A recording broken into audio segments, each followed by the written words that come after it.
DC after dark is a wonderful place. While the city is shaking with nightlife, 14th Street is the absolute epicenter of entertainment.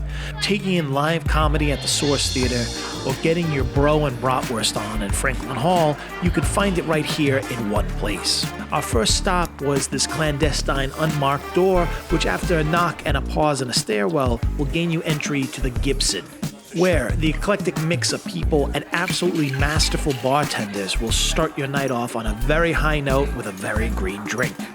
If the weather is nice, then a stop at the Garden District is mandatory, with their festive patio brimming with a jaunty crowd as they feast on barbecue Sammies and cold pitchers of beer. Dialing it back a bit, just swing around the corner to the left door, which is located, through the left door of this dry cleaner right next door. A mellow and friendly speakeasy, it's a perfect place to get to know someone or plan your attack on the night. The next place isn't hard to find and makes no beef with what they're all about. Chicken+Whiskey is a rare jewel in the nightlife mine. Up front is a positively delicious roast chicken joint, but if you venture in the back and slide past the fridge door, you'll enter a full-fledged disco. This place was bouncing from wall to wall at 8 p.m., so if you go early. I had to do a double take on the way out because I honestly thought it was a dream.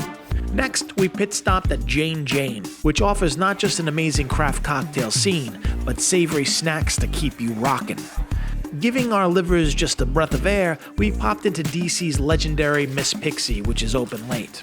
It's labeled as a thrift store, but it's really more of an emporium of epic tchotchke. From rare Corningware to radioactive stemware to not so suitable for lunch dinnerware, this place is a palace to quirk, where you can easily spend a moment finding that perfect thing that you did not know you needed. Now, having built up quite an appetite, we slid into Barcelona Wine Bar, which was positively humming with excitement. Here, the line between lounge and restaurant is beautifully blurred in typical Castilian style, where you can either drink and nibble the night away or dive in a bit deeper and rock an authentic paella. Next, we were told to roll the dice and take a chance on the Players Club.